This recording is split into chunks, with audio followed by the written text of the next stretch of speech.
Hoy nos hemos venido al Anfiteatro Romano de Porcuna. Hace pocos días se inauguraba este anfiteatro, como les contamos, y tenemos con nosotros a Fernando Sala, pues historiador y arqueólogo y también director de esta obra. Bueno, Fernando, pues gracias por atendernos. Estamos viendo también que desde que se inauguró no paran las visitas, ¿no? Bueno, la verdad es que sí, hay mucho interés y claro, el yacimiento lo merece y el trabajo lo merece. Han sido 3 años de trabajo y un proceso de investigación en este yacimiento concreto de 20. Entonces, la gente la verdad es que le van enseñando la golosina poquito a poco y claro, quieren venir y hay mucha demanda de visitas. Imagino que satisfecho, ¿no? Bueno, sí, son procesos muy complejos, son procesos que tienen mucho trabajo, que se generan muchísimos problemas y claro, desgastan mucho. Pero bueno, tenemos la suerte de que ha habido un equipo de trabajo muy bueno, de que había un equipo técnico muy bueno, que llevamos muchos años trabajando aquí en Porcuna, porque Porcuna tiene la suerte de que tiene un proyecto de científico de arqueología que tiene ya 50 años y que viene trabajando de continuo y sistemáticamente desde 1978. Entonces, claro, tenemos esa ventaja que depende, pues, claro, del trabajo de muchísima gente, que es lo que ha hecho posible todas estas cosas.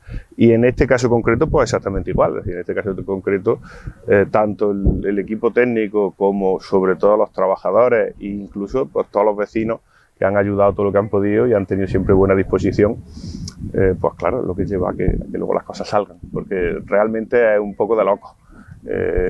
Cuando se empieza una cosa de estas, y más con la envergadura que tiene, igual nos pasó en la Calderona, estás metido en la vorágine de hacerlo, de hacer la excavación, de hacer la restauración, y si te parara a pensarlo, a lo mejor no lo hacías, porque tiene muchísimo trabajo, muchísimas complicaciones y bueno, ya lo veréis, la verdad es que los resultados son óptimos, son magníficos y claro, es que no es una cosa habitual, porque nada más que por la lógica de la intervención, anfiteatros romanos, excavarlos en extensión, pues hace 100 años que no se excavan, desde que José Ramón Mélida excavó el de Mérida.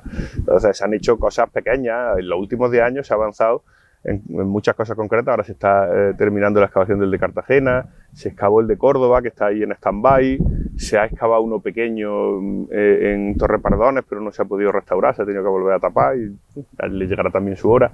En fin, que es una historia compleja. Bueno, Fernando, si te parece, vamos a conocer este gran trabajo. Vamos.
Bueno, Fernando, primera parada, ¿no? Bueno, pues sí, vamos a hacer un poco el recorrido que se ha preparado para las visitas. El recorrido evidentemente está adaptado, como todo aquí, a los restos. Conforme los restos han ido apareciendo, pues te generan tanto los problemas como te dan las soluciones. Entonces, pues hemos aprovechado la estructura en la que han salido los restos para luego hacer la propuesta del camino, del recorrido. Este proyecto está condicionado por una cuestión fundamental, que es la urbanización que se le construyó en lo alto al anfiteatro a finales de los años 90 y principios de los 2000, que claro, supuso un problema grave para el yacimiento, pero que no deja también, a estas alturas, pues ya es una realidad incontestable, y lo que hace es que tengan que convivir las dos realidades mientras existan, y que el proceso, pues claro, también se alargue más, porque al final es verdad que los anfiteatros, los teatros, tienen tal imagen en el subconsciente colectivo que no son cosas que se dejen atrás. Es decir, que yo estoy seguro que andando el tiempo el anfiteatro este se sacará entero, se excavará entero y se pondrá en valor entero. Pero, claro, lo que podría haber sido un proceso corto, pues era un proceso largo, y siempre decimos lo mismo. El caso paradigmático es Sagunto, que tardó casi 100 años en comprar la última casa del espacio del teatro en la ladera del castillo hasta que lo sacaron entero, ¿no? Bueno, las cosas son así, ¿no? Pero bueno, ahora mismo los dos objetivos fundamentales a nivel de visita, de restauración, de puesta en valor, que se llama, aunque el término no es quizá el mejor, ¿no? De disposición al público, ¿no? De puesta a la visita de unos restos arqueológicos, siempre tienen el problema de que primero hay que investigarlos, evidentemente, y luego hay que consolidarlos y restaurarlos para que aguanten las condiciones no solo ambientales, sino las de visita. Y en este caso, que es un yacimiento al aire libre, pues más todavía, porque los materiales de construcción son potentes, entonces la realidad de los yacimientos también es potente, y eso ayuda mucho, pero de todas maneras hay que adaptarlo, y hay que conservarlo, y hay que mantenerlo. Entonces, bueno, una introducción muy larga, pero entramos por el principio por una parte donde ya el muro de fachada del anfiteatro sale de la urbanización. Se han aprovechado los espacios públicos, que es lo que se ha podido intervenir, un resto de una antigua carretera y un jardín municipal que había. En el futuro, pues evidentemente, se irán comprando más parcelas, se irán adquiriendo más parcelas, porque claro, las demás pues, son propiedades privadas y tienen sus derechos y tienen sus propietarios que también tienen todo su derecho a ejercer sobre sus propiedades, ¿no? Bueno, pues aquí lo que se puede ver es el recorrido de parte de la fachada, una fachada que tiene más de 300 metros y de la que se han excavado y restaurado unos 60. Tiene una parte más afectada porque lo explanaron a finales de los años 90 para hacer unas cocheras que al final no se hicieron, pero que se llevaron por delante pues, 2 o 3 metros del anfiteatro. Por suerte, pues quedan otros 2 o 3 para abajo, entonces por lo menos lo que es la estructura saldrá. Y claro, pues al igual que la Calderona, la idea con estos dos proyectos, que sabíamos que son 2 proyectos muy monumentales, porque los restos son muy monumentales, trae al presente una realidad tangible, porque la investigación de Porcuna, ya os he dicho que es muy larga, tiene 50 años como investigación científica, tiene 500 años como arqueología anticuaria. Las primeras excavaciones arqueológicas de España se hicieron aquí. Todo eso tiene una diferencia de una realidad arqueológica absoluta, es decir, aquí la gente, todo el mundo convive con la arqueología a diario, y eso tiene sus ventajas y sus desventajas, porque tiene de ventaja que la tienes delante y de desventaja que la tienes delante. que al igual que el proceso de estudio, que el proceso de aparición de restos ha sido masivo, pues también al mismo tiempo el proceso de expolio y de destrucción ha sido masivo, porque las dos caras de la misma moneda, por desgracia, van de la mano, y nos queda todavía bastante para que la cara negativa se pueda quitar, ¿no?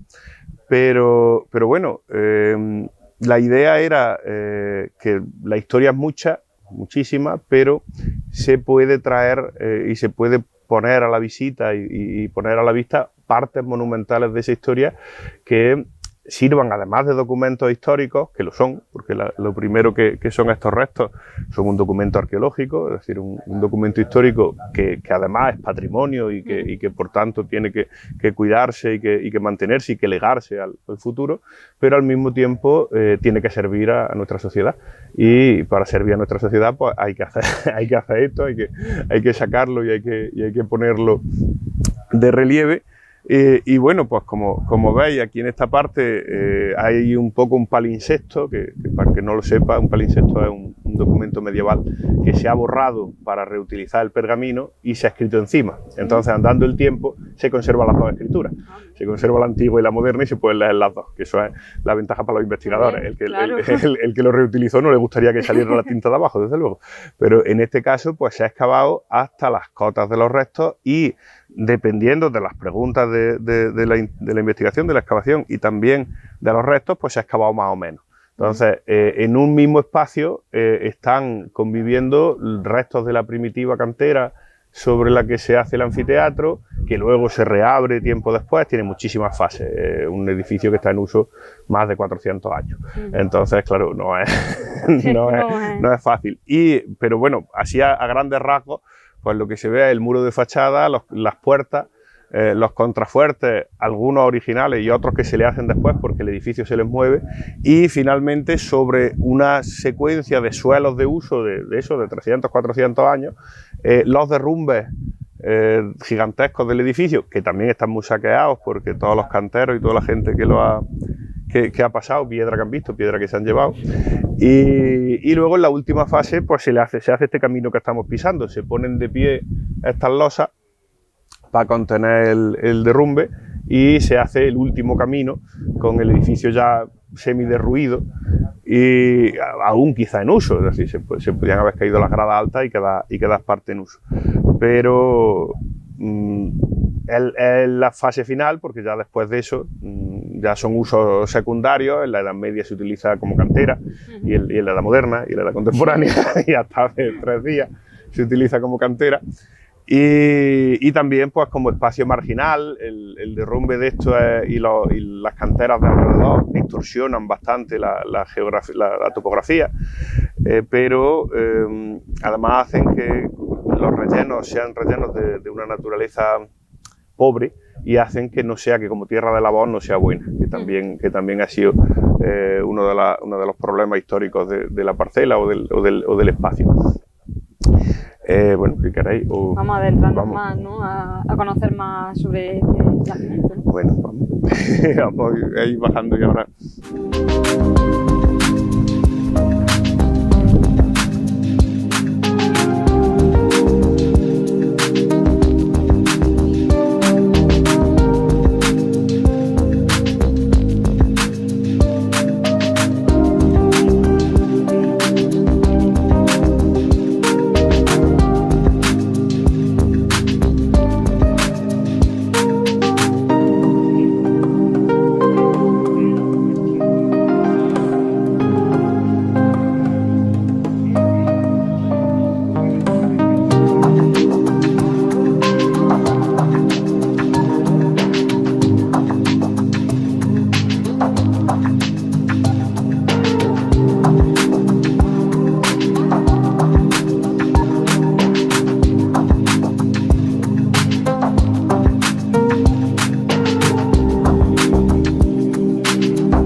Bueno, Fernando, segunda parada, ¿no? Segunda parada. Bueno, como veis, como el antiguo edificio de espectáculos, el anfiteatro, que hay que decir que los romanos normalmente no utilizan la palabra anfiteatro, que es una palabra técnica, ellos suelen utilizar la palabra arena, porque la arena es no solo el espacio, sino también el símbolo de lo que los anfiteatros representan.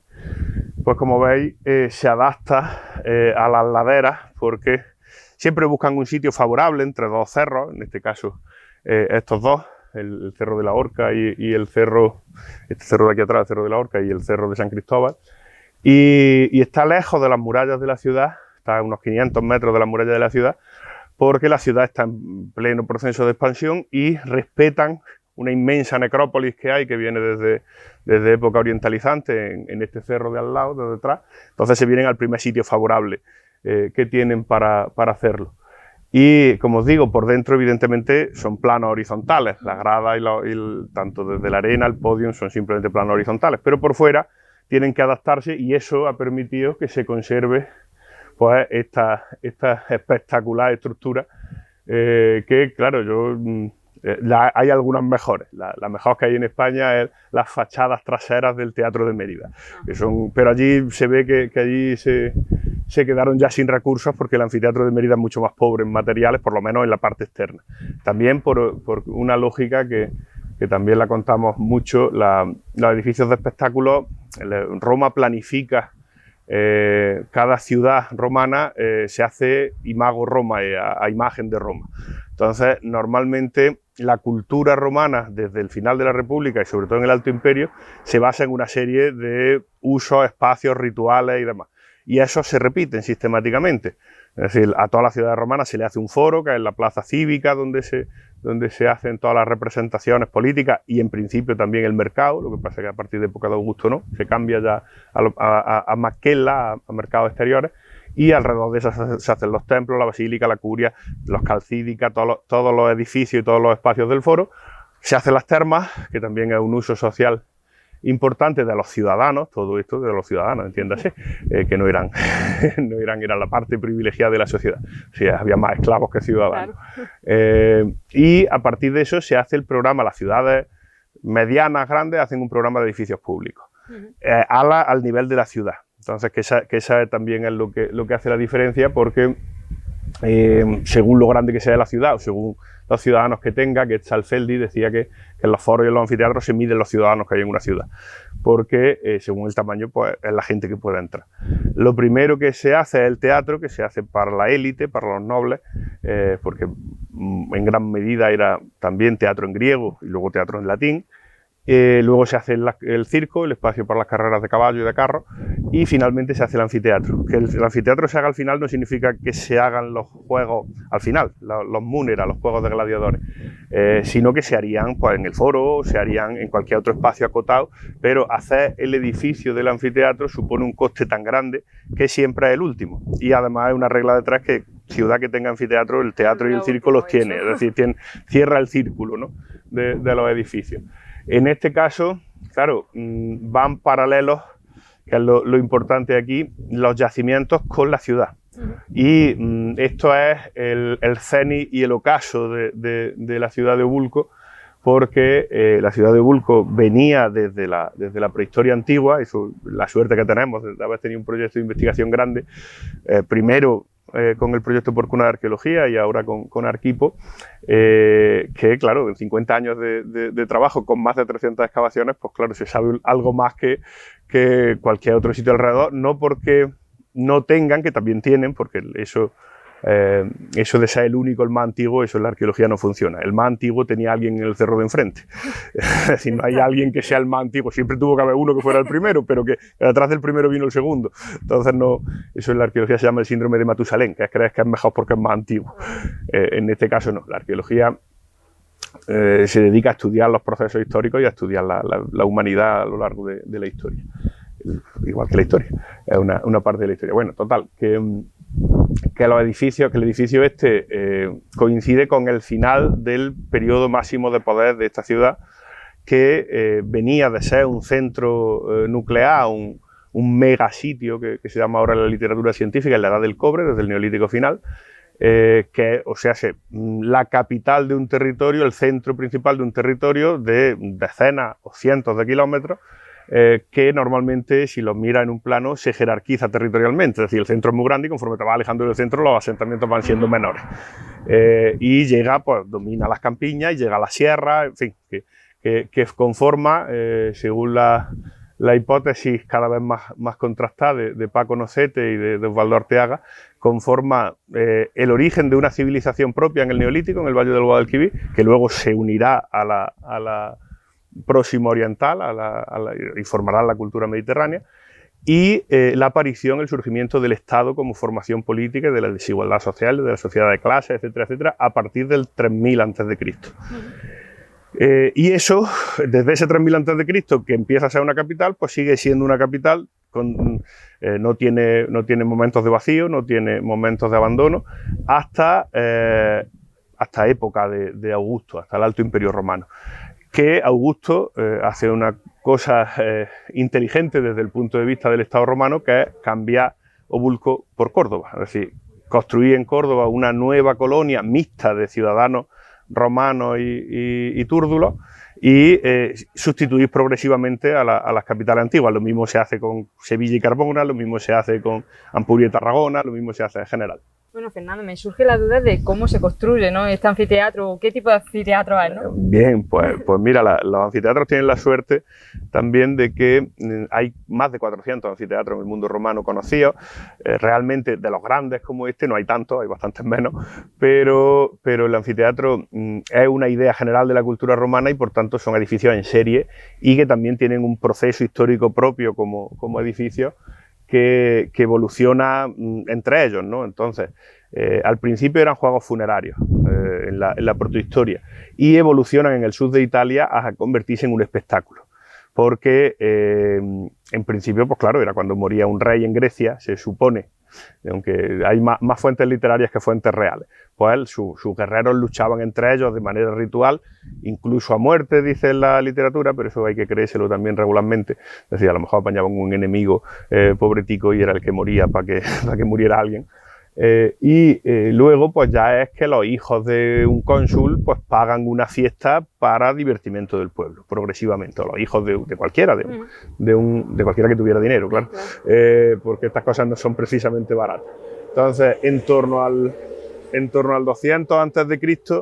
se construye el Decuma, que es el primer gran anfiteatro, partiendo de ideas griegas. Realmente son dos teatros puestos juntos, es la idea, y utilizan la geometría como forma también de perfección formal, es una cuestión casi religiosa, y establecen ya el modelo, tanto técnica como estructuralmente.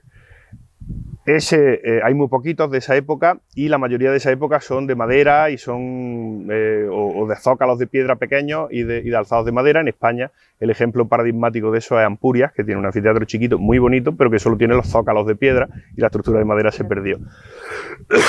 Perdón. Y que es seguramente el más antiguo de Hispania.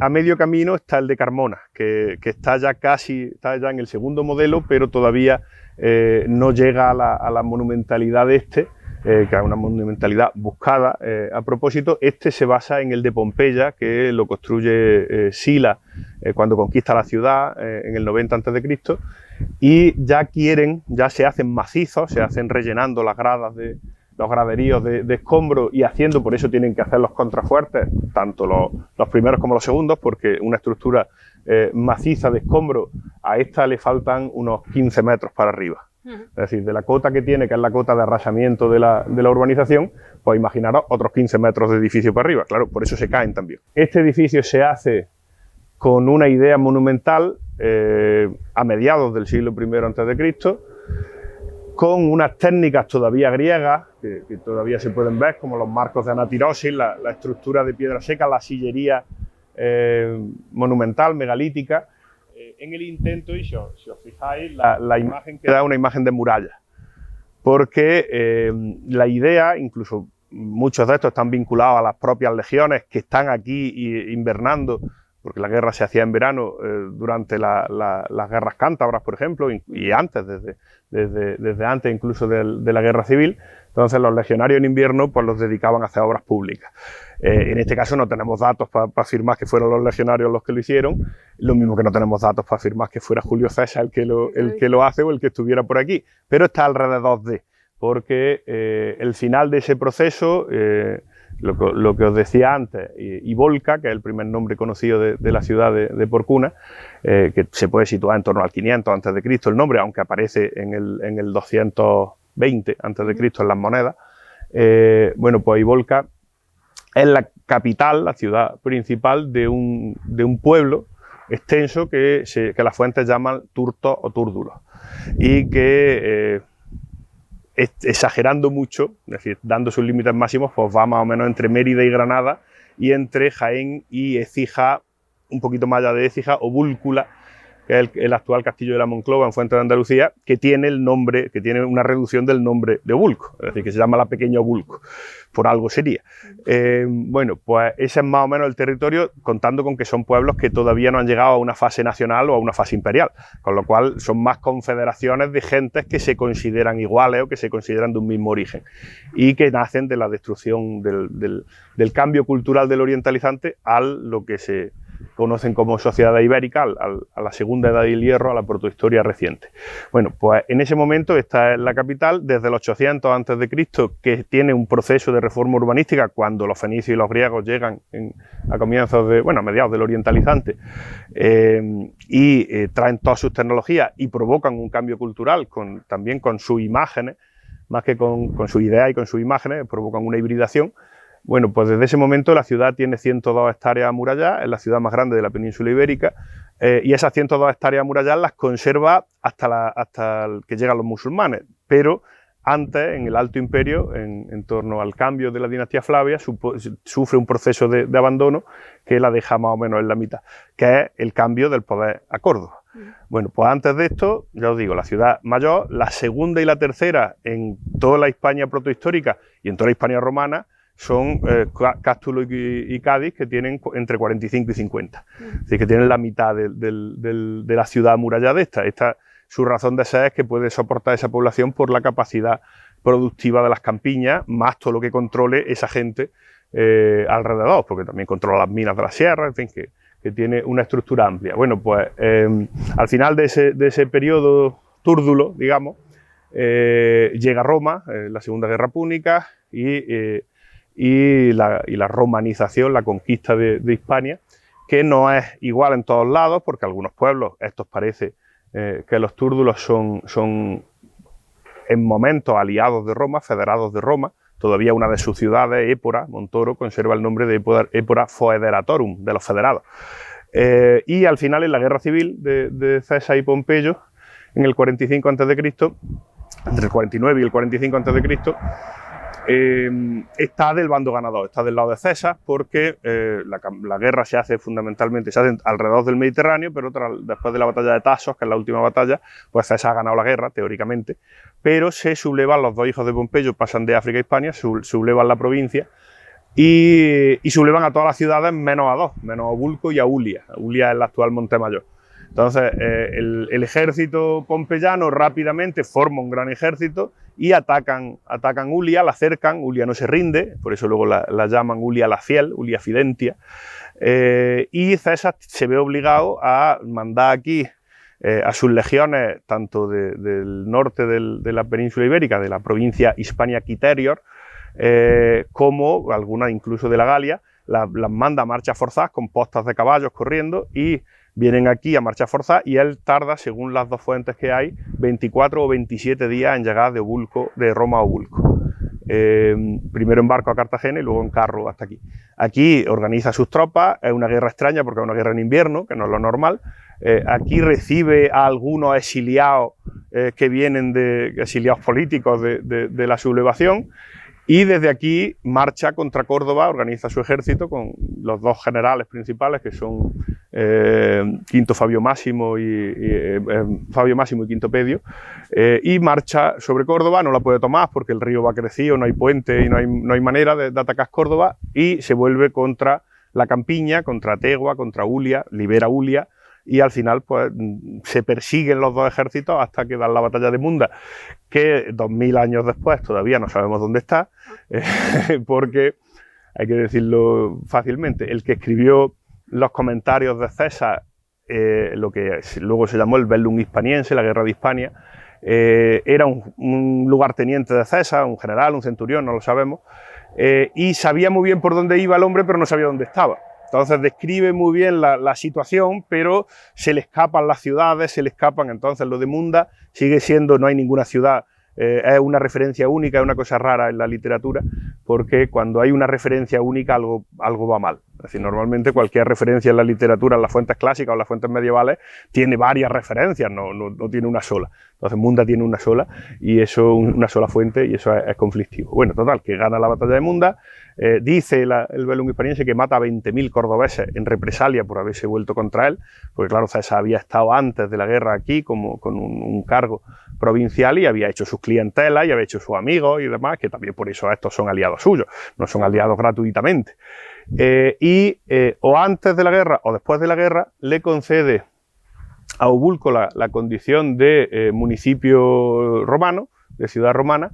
Lo de municipio en principio es más interesante que la otra fórmula, que la de colonia, porque las colonias son a la fuerza, se recoge toda la tierra y se hace terreno público, ager público, y se reparte con los colonos nuevos, con lo cual el que estaba antes se queda absolutamente sin nada. Los municipios es al revés, los municipios es que se permite, se reconoce los derechos anteriores de propiedad y se hace ciudadanos romanos a los que ya eran ciudadanos, digamos, peregrinos para Roma, pero ciudadanos de la ciudad, de una ciudad aliada, ¿no? De una ciudad federada. Bueno, pues eso es el cenit y el ocaso, es decir, en ese momento, lo mismo que hubo una urbanización gigantesca en el 800, hay una reurbanización en el 50 a.C., que reurbaniza grandes partes de la ciudad, manteniendo los sistemas de propiedad en parte, en fin, una cosa mixta, es decir, no es una imposición, sino que es un arreglo general de la ciudad para convertirla en una imagen de Roma. Y en ese proceso está hecho el anfiteatro.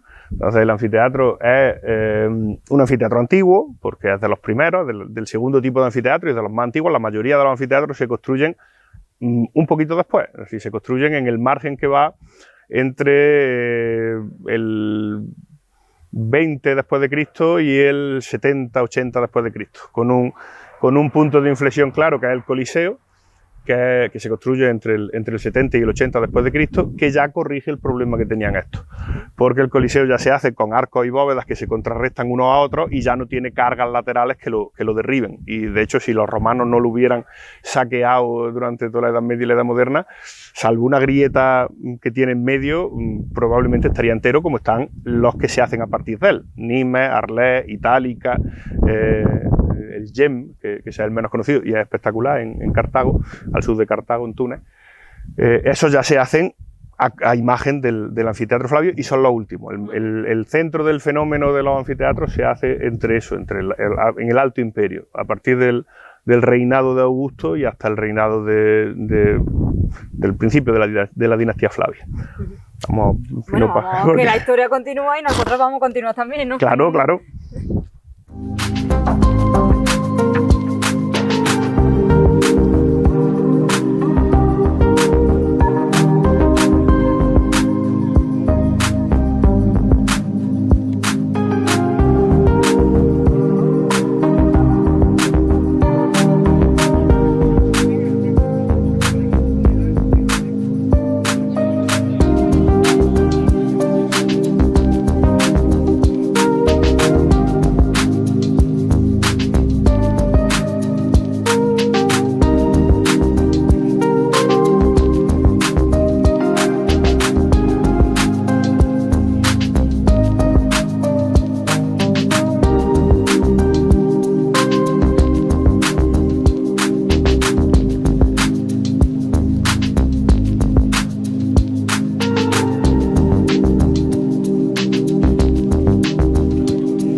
Fernando, última parada porque vamos a dejar también al visitante y a quien lo esté viendo también que se quede con el gusanillo de conocer más este anfiteatro. Claro, bueno, pues estamos en la arena del anfiteatro, frente al podio y frente a las gradas que se han conservado.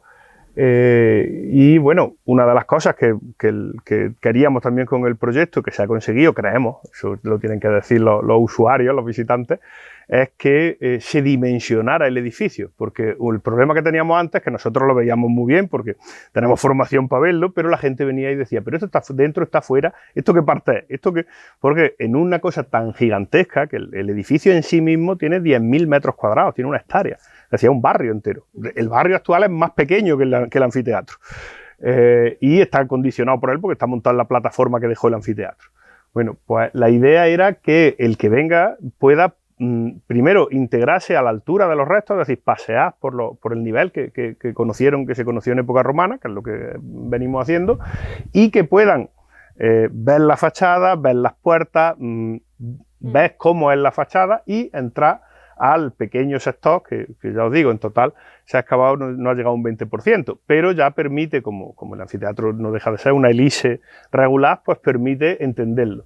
Se pueden sentar en las gradas, se pueden bajar a la arena, es decir, tener la perspectiva de uno de los asistentes a los Munera gladiatorios, a los juegos en su época, o está a la altura de los gladiadores, es decir, que estaban aquí.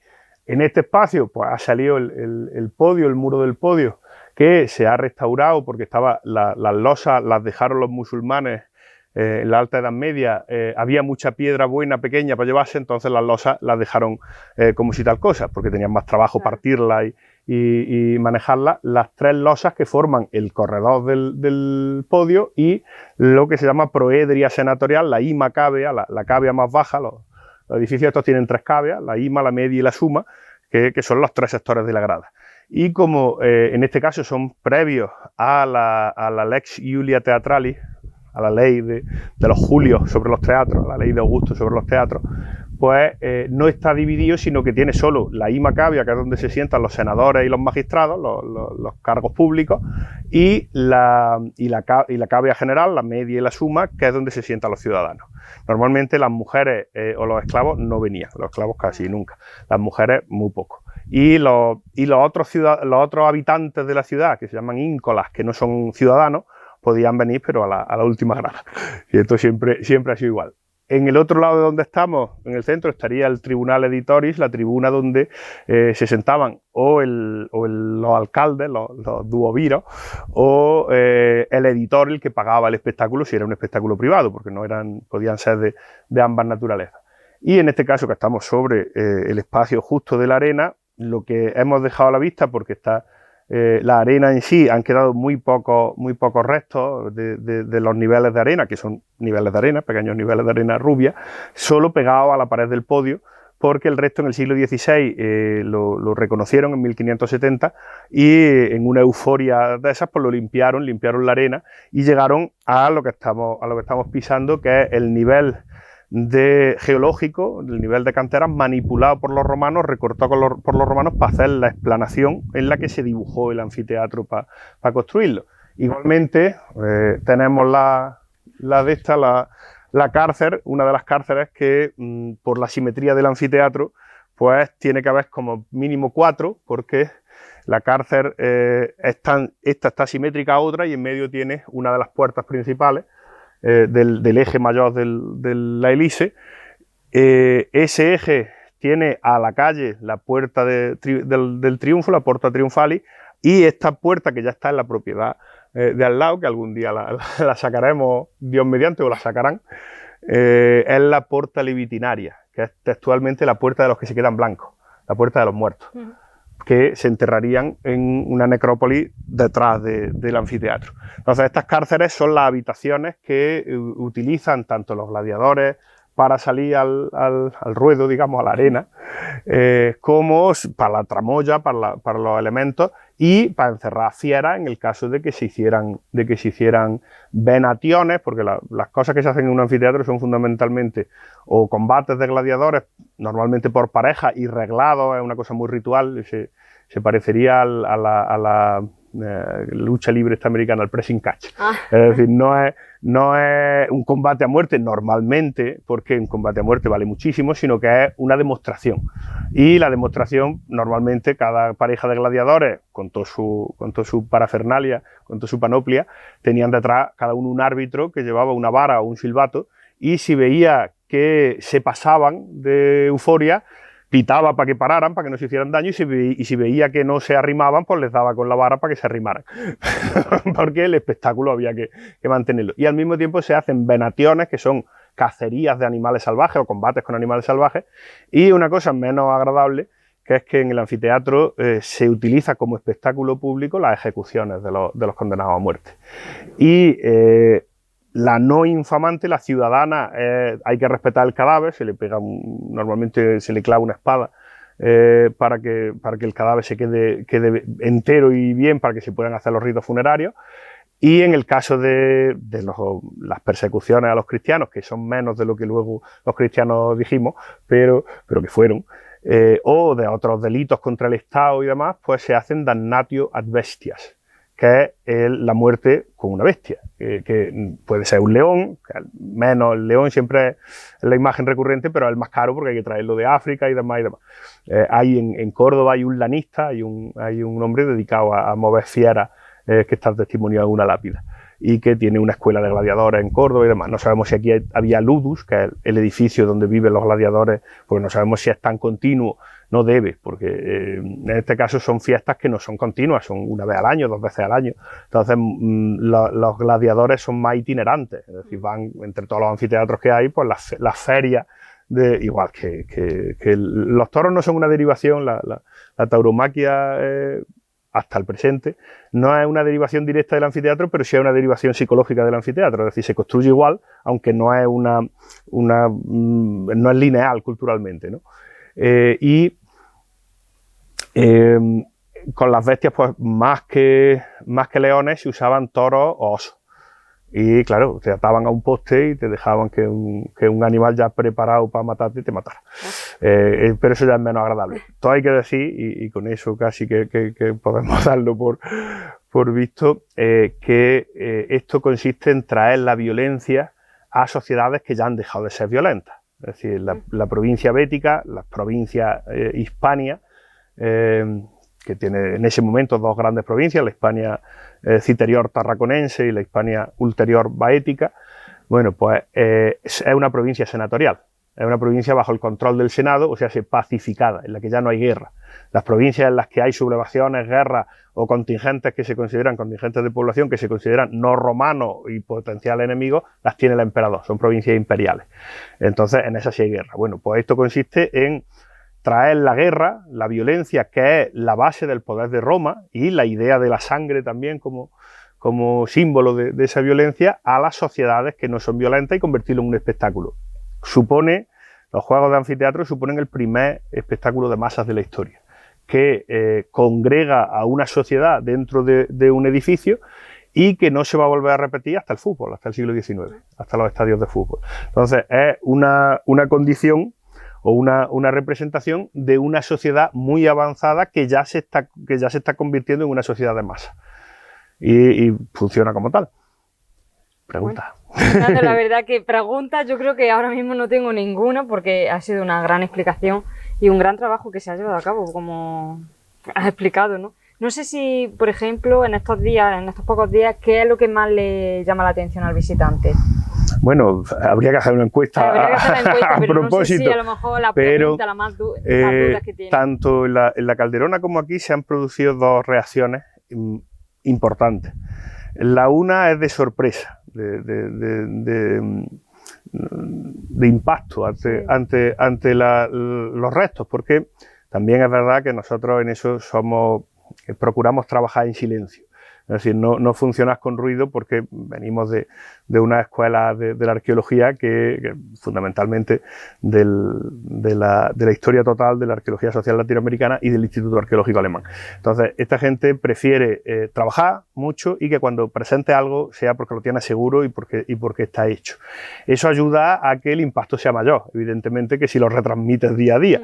También retransmitirlo día a día tendría sus ventajas, pero en este caso, con muchos problemas de seguridad y demás, pues casi que funciona mejor dejar los resultados para el final. Pero tanto en la Calderona como aquí, la gente está muy impactada. Se ha conseguido una cosa que se quejaban mucho nuestros compañeros cuando los traíamos de visita hace 20 años, que es que los catedráticos de las universidades de España venían y decían con tristeza que con la historia que Porcuna tenía no había nada que ver, no había nada a la vista.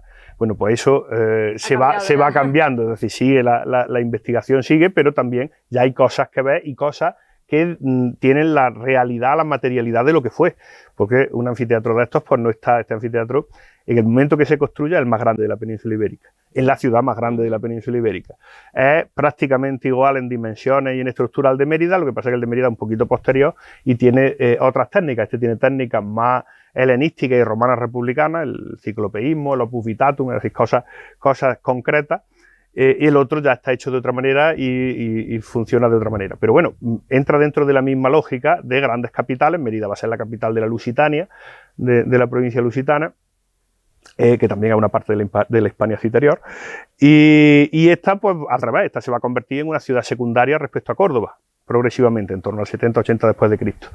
Y al mismo tiempo, la otra cosa que se ha conseguido, que es interesante, es que mientras que durante mucho tiempo junto al aprecio había un desprecio por los restos, por la arqueología, porque suponían, evidentemente a nivel privado, pues para las obras, para demás, suponían una serie de problemas, y el foco estaba en los problemas y no en las ventajas de la arqueología, que eso siempre ha funcionado. Pues por primera vez en estos sitios la gente tiene mala conciencia del daño que han hecho.